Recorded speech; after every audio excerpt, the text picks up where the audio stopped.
Welcome to another edition of Grapsody Interviews. I'm Phil Lindsey, and of course, I'm joined by my co-host, Righteous Reg. But of course, you're not here for just the two of us. You're here for our guests.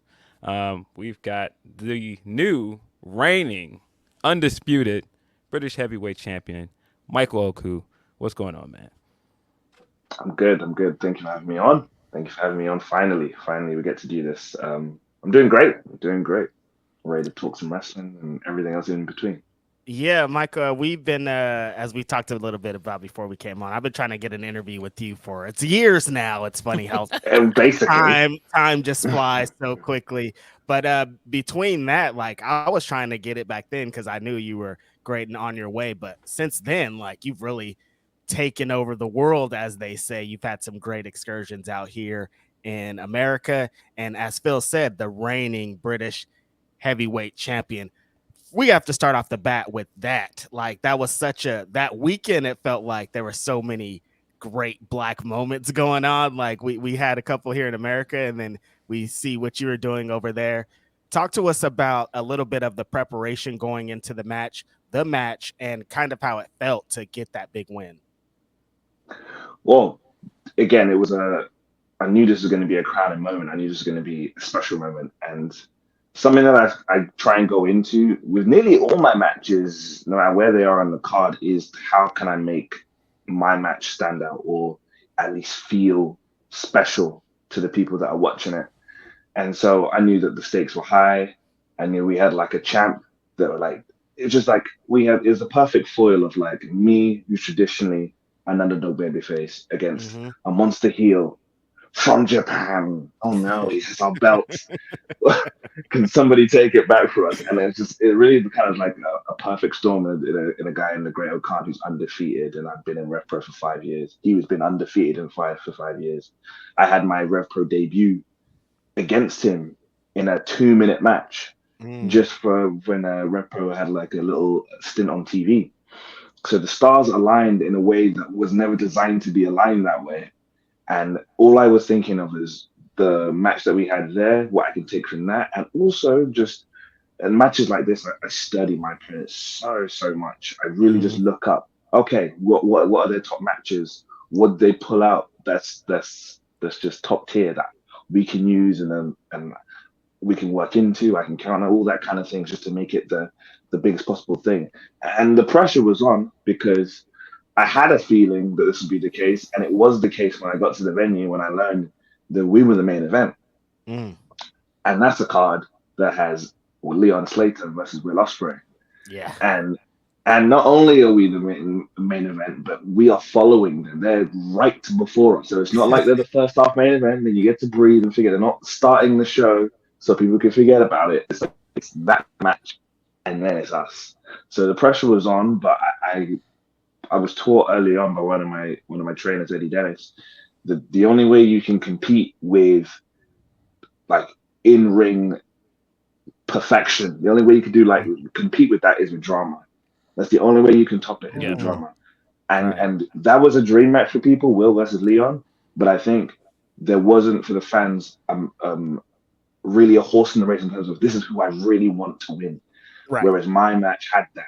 And I think that's what allowed us to follow that and not leave people disappointed. Yeah, for sure. Man, how did it feel to get that match though and get that big moment at York Hall? Because you've had so many big moments at York Hall. I believe you won the British J Cup there. That's where you won the cruiserweight title. What was the significance of not just being able to kind of come full circle with Great O'Con, but also doing it in York Hall?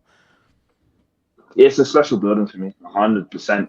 It feels like, even though indie wrestling is already a niche in and of itself, it's weird to say that there would be casual fans of RevPro, but there are Mm-hmm. definitely fans of RevPro that go to only the York Hall shows. So they don't go to the small shows that are happening monthly in London or up and down the country. But I see the same faces that have been at York Hall shows from the first times that I was doing tickets in the door to when I started competing there.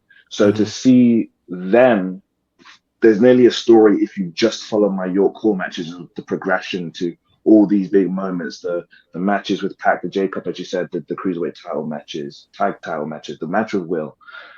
up until this moment that like it felt like there was like a whole near like I don't want to say like a family, but just everyone was on my side, hoping for this moment, hoping to be present to see this moment happen. And that's what made it special. I keep saying to people, like, what made it special, this doesn't matter that I won the belt, it's the fact that people cared that I won the belt to such a degree. Because if they didn't care, then it's not really a positive title victory or moment. But it's the joy that it gave others that made it mean so much to myself. Yeah, I mean, gave some people joy. Definitely had some haters in the building. Oh yeah. Right after you won this thing, Trent 7 clotheslines you, takes the belt and runs off. Come on, bro. When are you getting comeuppance on this man? When are you getting your defense against this guy? Well, that's it. It's been announced. It will be August the 26th or 25th. Well, basically the Saturday, the day before Wembley All In. It'll be at the Copper Box for the 11-year anniversary show for RevPro. That'll be where that's a big show right there, my brother. Oh yeah. Woo. Oh yeah, big show. Oh yeah. So hopefully I can physically have the belt back because it's wild that I've done the Grand Slam. I finally won the title and I held it literally for 2 minutes. Shameful, man. Shameful. Story Let this never man ends. have his moment. Trent. Come on, Trent. Come on, Trent. But also, right afterwards, former tag partner was also nearly in the ring. Also won the Cruiserweight Championship that night. Man, are we going to see you guys in the ring anytime soon? It seems like kind of teased something there.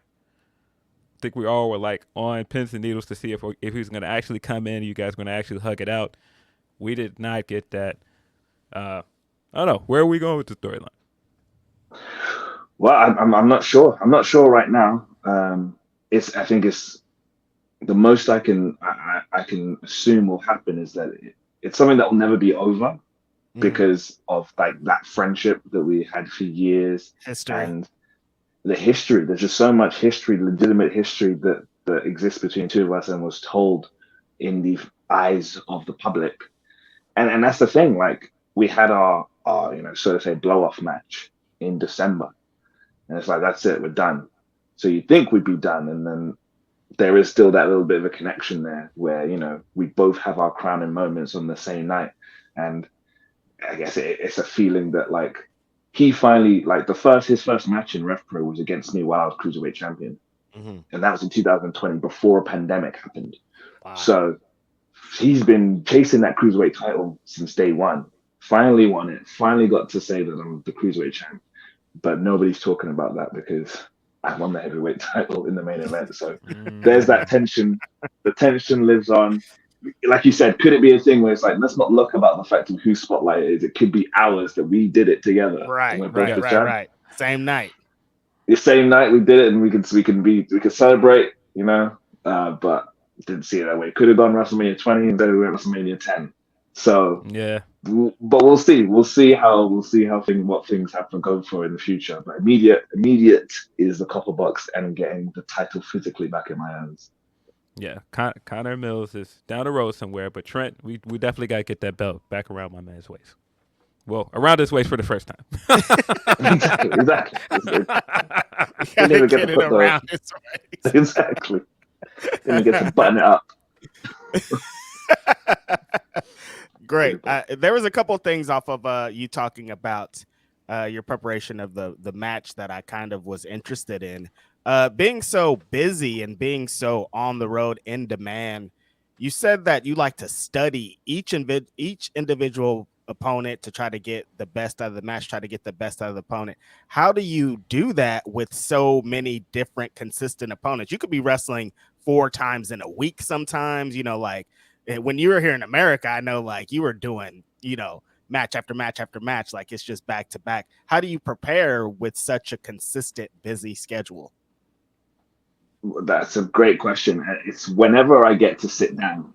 So if it's on the plane or on the toilet, I have my phone. That's just real. Like for example, for this Great Khan match, like when did I actually study it? I had the day before that match. I was in Germany for WXW in Frankfurt, Germany. So I took the time to make sure that before I got on the flight, I downloaded Great Khan matches, about 3, and then I used the time on the flight not to sleep, but then to just study and to just think of stuff and think of ideas. Land. I had to take a training session that morning before then going to York Hall, Bethnal Green for the match. But yeah, like that is it. You have to find any pocket of time while trying to balance everything else that you need to do, such as just sleep, let alone eating or gymming. Yeah. Exactly. So yeah, honestly, it really is like anytime I just get to have time to sit down where nothing needs to happen right now. It's okay. I gotta find some time to study, and that's kind of how I am with wrestling as a whole. All my opponents, I look at least one match. I try and see if I can download it on my phones or have it offline, and then that's kind of how I can come up with ideas before getting to at least 2 ideas I want to have in my head before getting to the venue. Right. Really dope. Sure. Man, have to ask. British wrestling for a lot of people for the longest time it seemed very white. Oh yes. The elephant in the room, or the not elephant in the room, because that's the norm. So you're black. Yeah, so it's very white. So to have like a British heavyweight champion that is Nigerian, like it's a pretty big deal. Like, do you feel any pressure of that? Like, have you like sat down and actually let it like wash over you, like just the significance of it yet? I try my best to smell the roses, so to speak, as they happen. There's so much that I've been able to do in wrestling in these last couple of years, that I'm like, man, these are a lot of firsts that are happening, not just for a wrestler from my country or from the continent of Europe, but a black wrestler. So I do stop to think about it, and it is a thing where I'm like, man, you don't realize that you're breaking ground as it's happening, because my focus is I'm just going to try and be the best wrestler I can, and I thought maybe I can inspire some young black kids, and you see them in the crowd, and I feel like there's been an increase of people talk about diversity in wrestling and that increasing. Something that I think then is the byproduct of that is now seeing diversity in the crowd. There are so many now black kids, black couples that I'm seeing coming to shows. I'm like, whoa, this is wow. I didn't even, it wasn't even this should be my goal. I didn't think this would be a goal, but now that it's happened, I'm like, yes, this should have been my goal the whole time.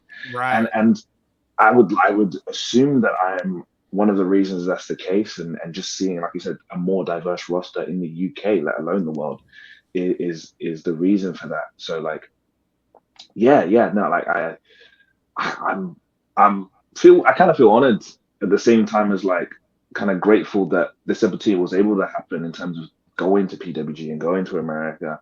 And then I put a lot of credit on Andy Quilden, who's the promoter of RevPro, who, well, I didn't know that a lot of people don't know that he's black. Yep. And that's just, there you go. Like the most prominent promoter in this country is black. So, and it's not that like, because he's black, he's just booking me because I'm black. He's unlike what some promoters have done in the past. He just sees me as a wrestler because he's black. He also just sees me as a wrestler, sees my merit, sees my ability, sees what he can do with me, and lets me go out there and be me.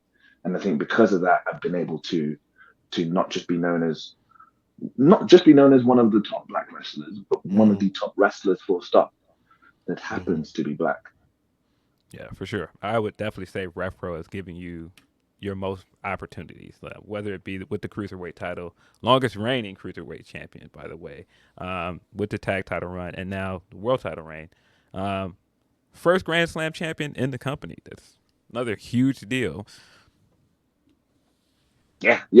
Honestly, and I don't even know officially what makes it a Grand Slam. You usually can see it everywhere. But all I know is that I've won everything. So I'm like, done it all. So I'm like, it can't just be called Triple Crown. I've done more than 3 things. So that's what I need to decide what the official thing you got to win is. But everything you can name, the J Cup, the Rumble, There's a tag league as well. Like I've done all of those things and won all those things. So I said, it has to be Grand Slam. I was like, it's like the platinum trophy when you're doing your PlayStation achievement list thing, you know? So yeah, like to be able to say that I've done it all, it wasn't just a like straight to the top kind of thing. I had to go through every step to finally get that final goal. So wasn't that easy. too kind of makes it more special. It wasn't easy. It was not easy at all. See, man, you gotta come out the copper box with dun dun it all, dun dun it all, dun dun it all. That's it. That's it. You know, we're talking a lot about accolades and things, and online recently and everywhere. Dave Meltzer is always a big area of discussion for many due to his star ratings and things. And somebody here got a pretty big star rating from this man named Dave Meltzer in a great, amazing match with Will Ospreay. First of all, amazing match. We want to hear some more about the match. Does that, as a kind of younger wrestler in this generation, do things like Dave Meltzer's 5-star rating and kind of like online awards and things, do they matter to you? Do they when that happens, where you like, oh, this is really dope, or were you just like, I don't know, that's not really for our generation? How does that feel as like a younger wrestler? Oh, 100%. It matters. Yeah. So there's a lot of people putting in their opinions about whether his star ratings matter. Yeah. I can nearly tell you that they objectively matter. Because I could feel the change in my career from when the match happened to people talking and getting loads of buzz about it, to then when he watched it and then gave it the 5 stars, to then how many different promoters were then messaging me after I got that stamp. So no matter what people want to say, people hold his opinion in high regard. So, and as a young wrestler, one that's not decades in the game, that's already a millionaire or whatever, to get that recognition from someone who has such a wide reach did me a lot of favors, 100%. So I used to like listen to his stuff, and I'd always like peek and see what he's saying in terms of news outlets. I when I was younger and like starting to learn about the inner workings of wrestling, there was a website called NoDQ.com. Yep, they're still out. Yeah. They're still there, right? And that's where I get my news. I just click WWE and the TNA section, like, oh, someone isn't liked. But then I noticed that it always say like source on the bottom. It'd say like F4W online. I was like, well, I got taught in school. You go to the source, right? The primary source. What's all this secondhand thing? So then that's when I found out about him. And I found out about the ratings, and then the newsletters, and then all the awards that happened, and that there are wrestlers that are subscribed to it, but they just have to keep it secret because they don't want to be judged. Right. And then, they want to be called a mark. Oh, look at this ratings. There's so many that are like that have not only know him or subscribed to him, but are friends with him. That like it's just a funny thing that you still have to keep hush hush. But like that's how I kind of first like heard about him. So then like for it to be a thing where like, oh, here's a clip of his podcast where he's talking about you for 10 minutes. It's like, what's going on? Right. So it's a cool thing. And then I met him at Bowler, so it's like, that's cool. It's just funny. So yeah. See, that's great. Yeah, that's a great perspective, because people don't really understand that. A lot of like older wrestlers are like, oh, these wrestlers are out here going for 5 stars. What is that going to do? Does 5 stars equals money? Yeah, it does equal money. 5 stars does equal money. I can say it does. Some of these things do hold weight. Some of these promoters, because that's been a lot of talk. You know, I work for PWI. When the 500 comes out, people are like, what does your number matter? Like, promoters look at those things. If people are talking about how high your number is online, people are discussing these things, that's going to get more attention from the promoters. That's going to get more fans talking. So even little things like that, or sometimes, I mean, Dave Meltzer 5-star rating is a big thing to a lot of people that have been here in the world. So I can see how that transition helped you so much. I just kind of wanted to put that out there, because people be dumping on Dave, and I'm like, bro, we would not be here if it wasn't for Dave. So like, let's pay respects to the man. I love it when there are people with podcasts that complain about Dave Meltzer's opinion, being like, oh, this guy has a podcast, talks about his opinion. Anyway, let me tell you why the bloodline story is ridiculous. And it's just, I'm just like, oh, you know what? You're not hearing yourself. Okay, all right then. It's amazing. His opinion doesn't matter. Listen to my opinion. Yeah, exactly. So many people do that. It's just like, okay. Crazy. But yeah, man, getting that 5-star rating, I believe that was the same weekend as Royal Rumble, wasn't it? Same day. Same day. Yeah, Same day. Yeah. I remember that wasn't one of the well-received Royal Rumbles, and so you getting that 5-star rating and just all of the buzz around that match was like, where can I go find this match? Where can I look at it? And I think that, not like to your point, it helped raise your profile, and it helped, with RevPro at that time a lot too. 100%. It's all about buzz. I really, especially for someone on my level, on the independent wrestling level, it's all about buzz. And I remember that day, because of time zones, our show happened, the match happened, and then the Rumble was going to start a few hours later. Right. And I was like, listen, I'm a wrestling fan. The Royal Rumble is like one of the most fun shows to watch. I was like, I was on a high from the match. I was like, and then I get to watch the Royal Rumble. Oh my gosh, great! And again, talking about buzz and talking about tweets and mentions, the amount of people that were saying, who were in attendance at York Hall, that were like, I'm so glad that I went to RevPro. And they were like, I think that also helped. And then it's been, like you said, it's like, okay, what's this match? And like I said, then it was Dave that was like, because of the buzz, he tweeted, where can I watch this? Right. So it's all a snowball effect of all these things that kind of fell into place at the right time. There's so much to do in wrestling with just pure luck in terms of timing. And so I'm not unaware of that, and I feel so lucky at the same time with everything going on. Pretty great, man. I want to talk about, I mentioned it earlier, your American excursion. I, for one, want to know when you're going to come back to West Coast Pro, because it's right across the bridge. And I saw you have a super duper amazing match with Mike Bailey with my own eyes right there. How was your American excursion? You worked Bola, PWG, some very high profile things. What was your favorite? Did you have a favorite match that you had here in America? And how kind of was the excursion overall? Well, yeah, if we're just talking matches I had this year in America, it was, again, talk about increasing my footprint. It did that for sure. More people got to find out who I was. My year started with PWG Guerrilla. That was my first match of the year. I'm wrestling Takeshita, Konosuke Takeshita in a singles match.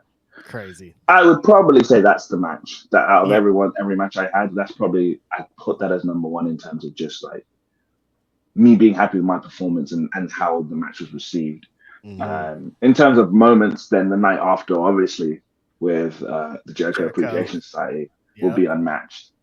But that's just the start of the year. It's just crazy. I was really happy with it, with the excursion in general, like going to LA. So, and what my plan was, I knew people wanted to book me in LA, but I had heard, I think last year, and maybe even when the New York year of Mania, people were really recommending, hey, try and see if you can stay like the week before or the week after, or even both, because loads of people run shows the week after Mania as well. So that's why I made sure to set up my flight to be that way. That's how I got hooked up with West Coast Pro. And then that's how I got hooked up with Defy. And amazing. Everybody treated me so well. I really don't have complaints of like being so looked after. I mean, yes, it's English speaking, but it's a foreign country and it's just me with my bag and my gear. So and you were in some crazy spots, man. Like it wasn't all peaches and flowers around there. Yeah. Oh yeah.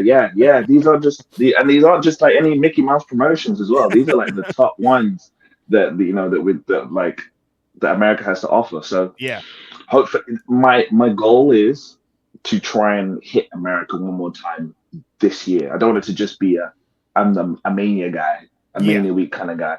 Right. So hopefully by the end of this year, you'll see me somewhere in the United States of America.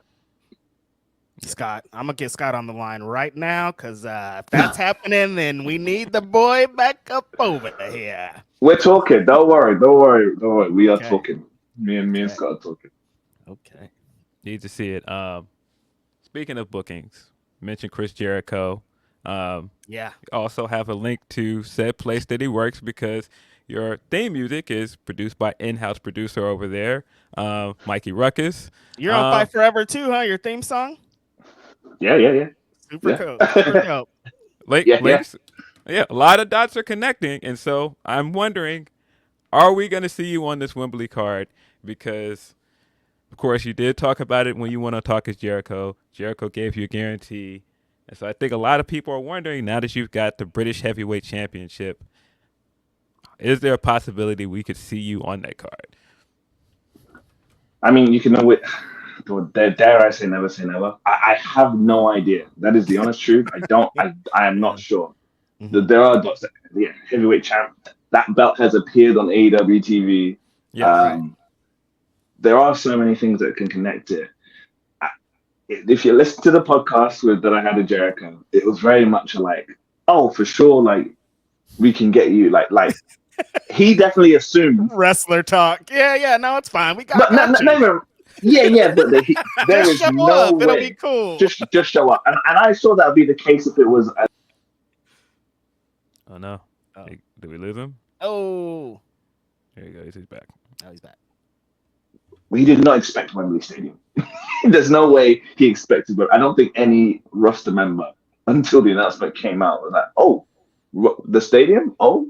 Mm-hmm. And so that changes everything because then I was gonna say they need to go all guns blazing with the card, and I know that everybody's talking point is not knowing what the card is. Right. We're less than a month there. but like pessimism, I have to be pessimistic as a wrestler. And like, yeah, he definitely when he guaranteed it, he definitely was not expecting to be at the stadium. And then you think about like the roster of AEW and how large it is. There will be people, if they use just their roster, that will not be a part of the show, and they're contracted. Mm-hmm. So I'm just thinking, what are the likelihoods of them thinking, okay, well, still, let's find a way to put Michael on it. It'll be cool as hell. Of course, I want to be on it. I'm a London wrestler. Mm-hmm. I'm on top. I'm on top of my game. I've wrestled an AEW faction. Yes. My theme music, as you said, like it's all fits. They don't even have to make new music for me. It's already there, ready to go. Yes. But I'm gonna be pessimistic about it and just be like, let me just assume it doesn't happen. But I'll be hopeful though. I'll be hopeful, and we'll see. You might that might be too much for your young career at this point. You might have next time we have an interview with you, you just be like, you'll be like, I can't interview with you. Call my my secretary. I don't have time for this. I'm very busy. I get all these big moments. I wrestled in Wembley. I'm a hometown boy. It's all kind of stuff. But no, seriously though, that would be dope. There could be a way to squeeze it in. And I think you are like a lot of wrestlers. Like, I don't know, honestly. Even the AEW wrestlers are like, I hope to be on the card. So. Right. I'm sure they don't know the book. So hopefully so. But they're all invited the day before to the Couple Bucks. Exactly. I can't get them all on the guest list, but they're all invited. Hey man, fingers crossed that we're going to see you at Wembley. And you've wrestled at Wembley before, if I remember correctly. I think you wrestled there for Progress. So that was Wembley Arena, which is, don't worry, it's super confusing. There's a stadium and there's arena. The arena, that's what it is. I think it can hold about, I think the attendance, they got nearly 5,000 people for that Progress show. And that was, just about a year into my career as well. Just to be on that show was just crazy. Very crazy. I was in the pre-show Battle Royal. I think I got eliminated by Ricochet Page or something like that. Yeah. Just it's crazy how the world works out. And hey, again, like if they do a Paul White Memorial Battle Royal or Wembley Stadium, something like that, then I'm not turning it down at all. No, that would be cool. I mean, they did something similar to that at the first All In, where they had like a big Rumble style match, so it makes sense for them to do it. And like I said, fingers crossed that you will make an appearance in some way, man. There's so many ways they can get you on this card. Fingers crossed. We want it. Would be the worst thing to happen. We got you, Mike. We got you. That's it. That's all I need. That's all I need. I'm like Jericho, man. Just show up, man. Bring your bag. Just call me when you're outside. You know, like when you try to get to the club and your friend's in there, he's a VIP. You're there's like, just a door. Dude, how am I gonna get in VIP? You're way back there. And he's like, no, just show up to the door. Just come in. Just come in. But that's a big endorsement right there, though. I mean, if any endorsement, be like, no, Jericho said I could be here, dude. I'm wrestling tonight. Right. Yeah, that's the best shot I've got. You know what I mean? I'm like, well, you know. So we talked a lot about what you've been doing here recently, but you aren't the only, young British UK wrestler that's kind of destroying it. Mention some of the other names that you're out there kind of on the grind with, doing the same type of things with the same type of goals for you, because like you mentioned, Leon Slater, he's another one that's just kind of ascending so quickly, super young guy with just that energy. There's a certain energy that you guys have out there that's really, really contagious, and it's really separating you guys from the pack. Well, I mean, that's it. I will happily, gladly spend the next 5-10 minutes talking about just Leon Slater on his own. He's seeing it. Yeah, everybody's getting to see it. Just how talented he is. He came out of nowhere last year. He's been wrestling since he's younger, because that's what you do in British wrestling. You just start when you're 12. Except me. I'm the one beside. I thought starting at 23 was like, oh, that's a nice young time in my early 20s. They're like, oh, well, you started a bit late. I was like, what? Okay. But, in America, 23 is super early.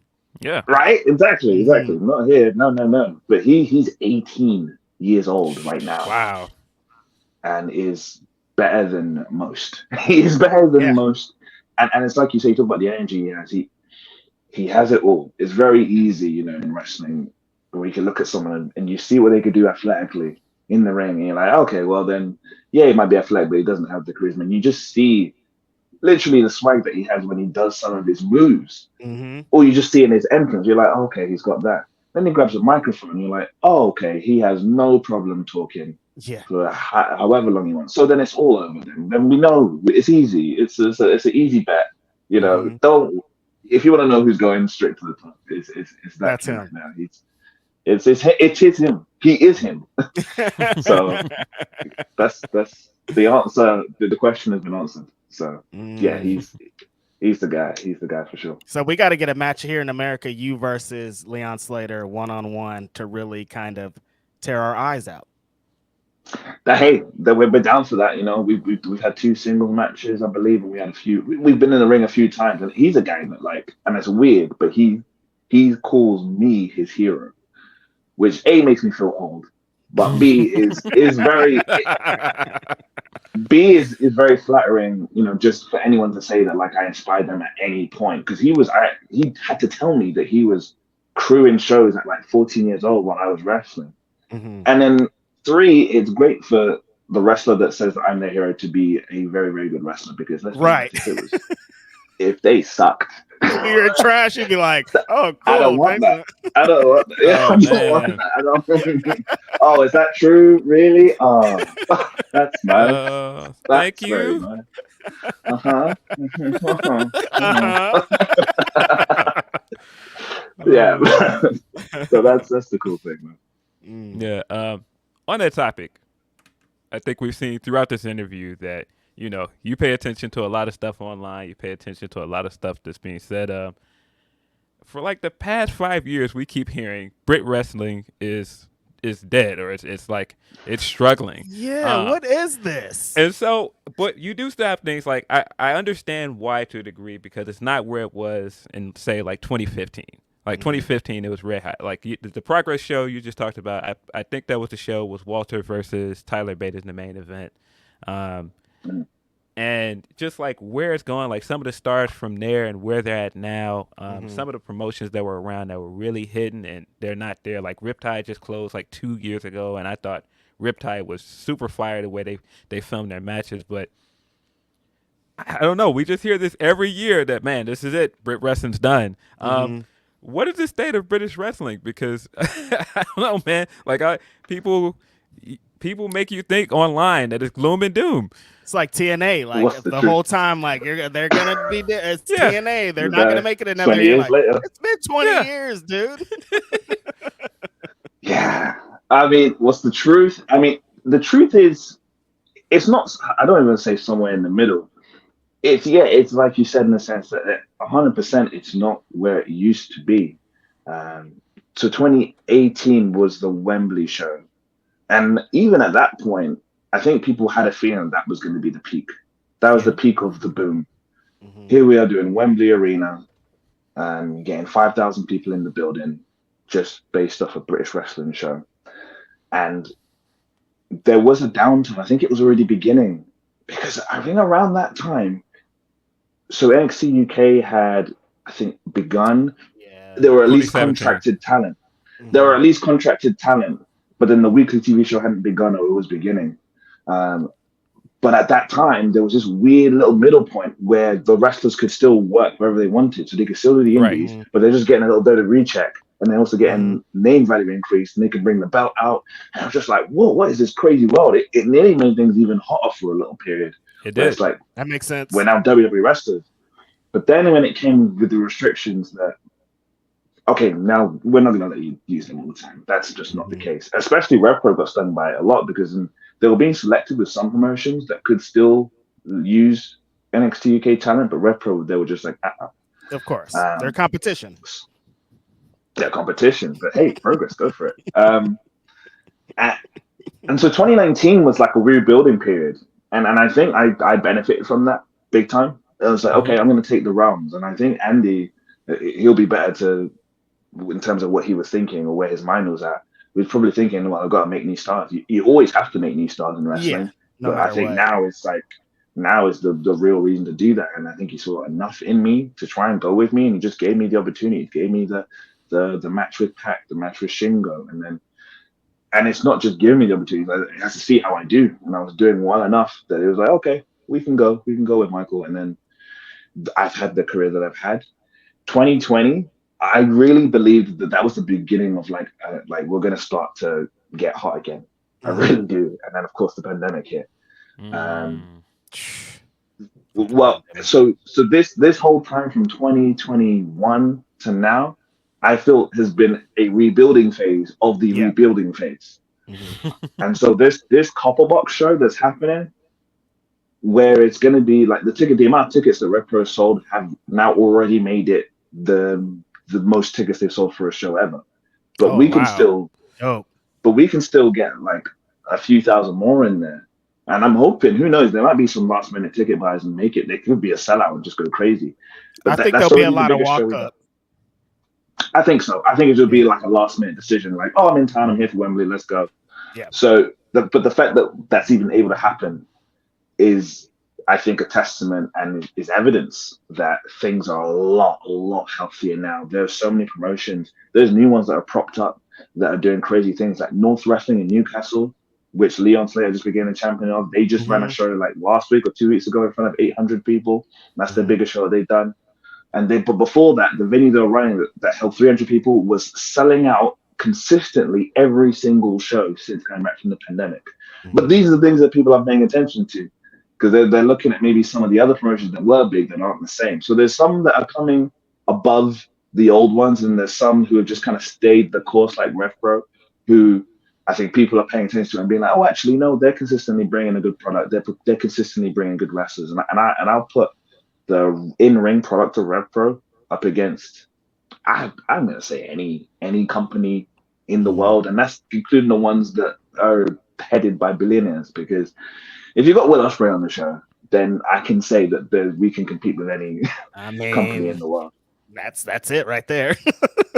This is true. But yeah, RevPro has had the affiliation with New Japan too, so I think that helps as well. It brings some viewers from New Japan, because that's definitely how I started watching RevPro, is from like, oh, what's this belt? Like when AJ won it, I was like, oh, what's this? And so I get it. It's just so much has happened in 5 years. Like if you just think like just alone the kind of the rise and fall of NXT UK happened in that time.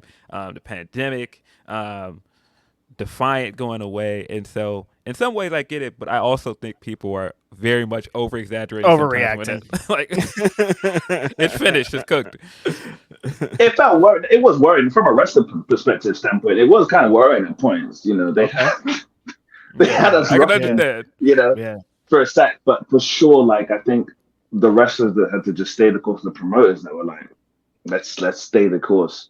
I think we're now starting to see the fruit of all that labor of sticking with it, and now you're Mhm. seeing the new wrestlers that you've never heard of. And I think that's also why someone like myself or Leon can just seemingly like go to America. And again, even when I go to America, like every single time I'm in front of people who've never seen me wrestle before, Mhm. and they're like, "Where did this guy come from?" I think that happens because we have quietly rebuilt what they thought was dying or dead. And Right. there is an incredible cast of characters on this scene that are ready, I think, ready to take on the world. Off of that, did it feel ever at like a moment where it got super kind of, you guys got pretty nervous about the whole thing, and did it ever feel like you guys wanted to get out of the British scene, or is it always kind of like the goal here is to get the British scene over, or is it like, do a lot of people have American wrestling aspirations? What's kind of the vibe there for like starting out British wrestler? Do they feel like the culture and the history is good enough to kind of sustain a career off? I think that's, if we're being real, I think that's the key thing, the career, Mm-hmm. the make a career thing, money. Yeah. Right. Hmm. The big companies, pretty much all of them are in America. The Mm-hmm. you know the WWE, the AEWs, Impact. I think their main base is in Canada, but it's Yeah. it's in North America, and Mm-hmm. we don't really have that here. So I think that's why when WWE came to town, everybody was like, "What? This is insane! This is that. There's a possibility that they're just going to look at UK wrestlers and offer them contracts." Mm-hmm. So I think that's why there was a lot of open armedness to Yeah. the corporation that is WWE. But I feel like it's a thing where, again, if you want a contract, if you want to make a living off wrestling comfortably, you have to have a contract. So where are the contracts? Mm. They're In all they're all in America. America. Yeah. You got to go to Japan. So I think, although that's where you kind of want to end up with one of those companies, I know personally, I want this scene to be, I want it somehow to get to that level where it's like, man, we can all just make a living somehow through independent wrestling. It'll Mm-hmm. be nearly, I don't know how you get about it, but I just want it to be that hot scene where people are coming in and fans are coming from around the world. Like some would pop down when they were like big weekenders. Some people would come down from different parts of the world to be like, yeah, I'm going to go to this big weekender because all these wrestlers are here.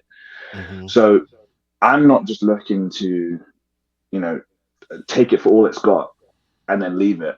I Mm-hmm. want it to. I really want this scene to be as hot as possible. For example, if I was to, this is just hypothetically, if I was to be signed to a company that allows me to do indie bookings like AEW, I feel like my I would want not a clause, but I would want like at least the word given that I can go to RevPro whenever RevPro would need me or would like to have me, so Mm-hmm. that I can give back with the raised name value that I have through being there, as well as just if they just need the people for whatever show they need to run, for whatever story they need.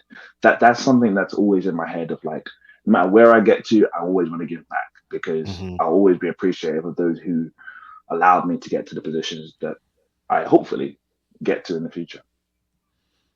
Yeah. Um, hopefully you get that contract, and hopefully you get those opportunities, man. Definitely deserve them. Um, man, it is just, I even just, I'm still like going through my head just how hot Brit wrestling was at one point. Like when British Strong Style was really hidden over there. It was hot. Like Yeah. you had Walter at the same time. You had Pete Dunne and Tyler Bate, Trent Seven, all of these guys that Ospreay. yes, all of these Mm-hmm. guys in that scene at the same time, and So I do get where people are like, it did have this very big high, and then it just kind of like dipped. Um, but yeah, I do understand. Like again, everybody wants that big contract. Everybody wants to make money. Hopefully, those. So, and then my hope is that like we look at the crop that's here now, Hmm. and then in 5 years' time, we're all doing stuff, Mhm. real big stuff. And they're like, oh man, do you remember on the scene when we had these guys and these guys and these guys? And there's a chance that we may be getting taken for granted because I think there's some fans that are longing, they miss those specific people. Yeah. Hmm. They like, particular, they're stars, they're stars. It's kind of like how, people long for the Attitude Era because they Yeah. specifically miss Stone Mhm. Cold and The Rock. Yeah. And it's just like, listen, those two, it's different now. Time Right. has moved on, you know, and that's just kind of it. And I actually, I do have that belief that there is a roster of talent here that in 5 years' time, people look back and like, oh man, I used to see them in these random towns and whatever, and I took them for granted. Will be what maybe some people are thinking, and there'll be others who obviously are super supportive. And again, there are sellout shows happening up and down the country. They'll be like, yes, I knew it, I believed in them, I'm glad that I got to see them.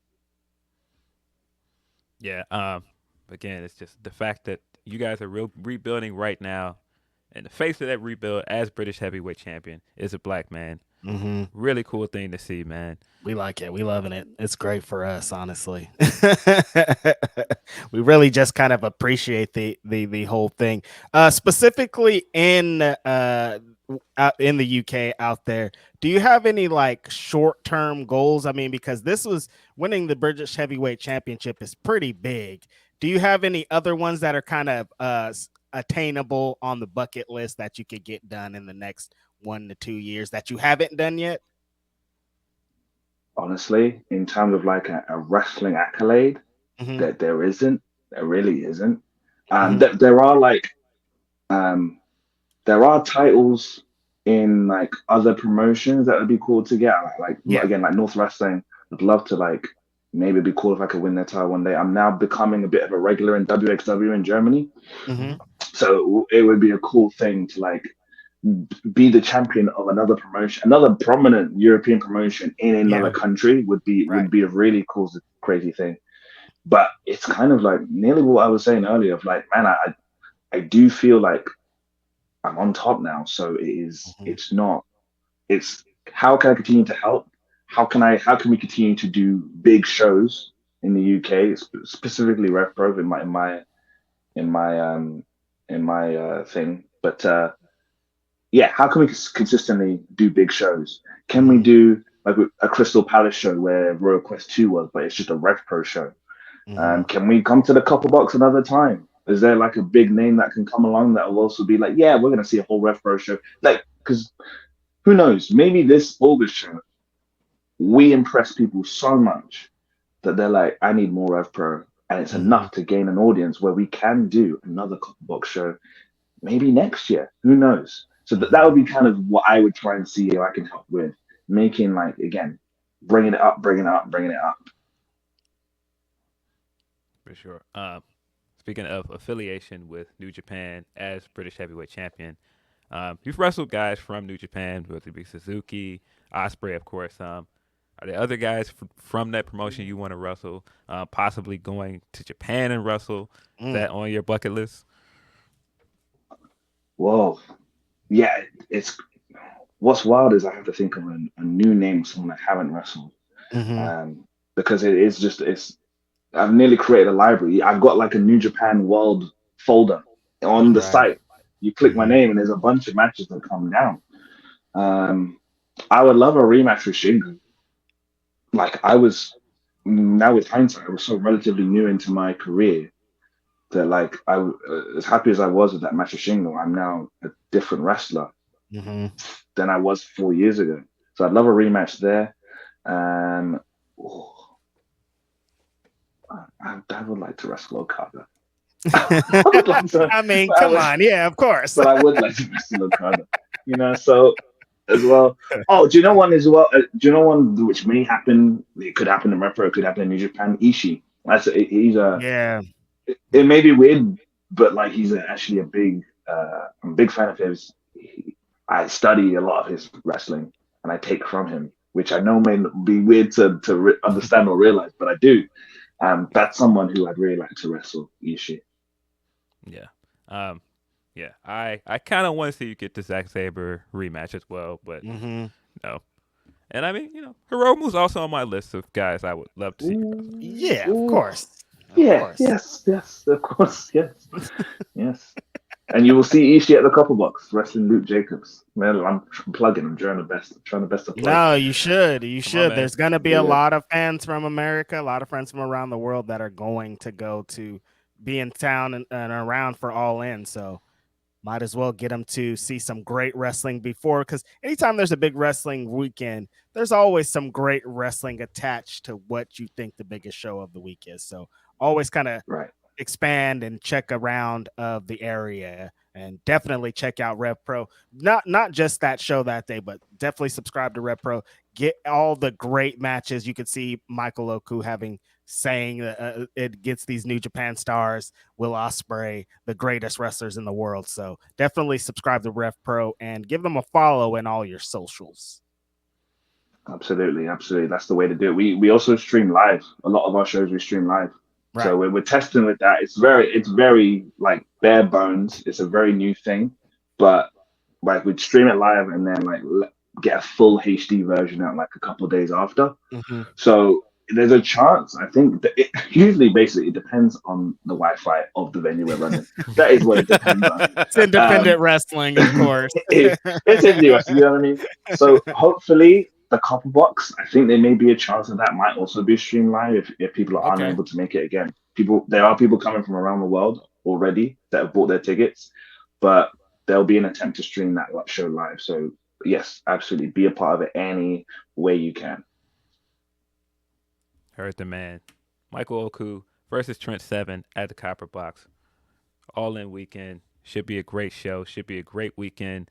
A lot of excitement about going to London for wrestling now, which is really cool with this show and with Money in the Bank.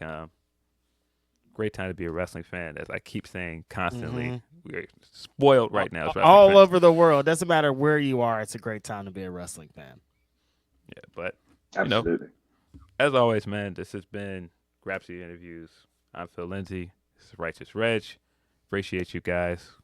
We're out.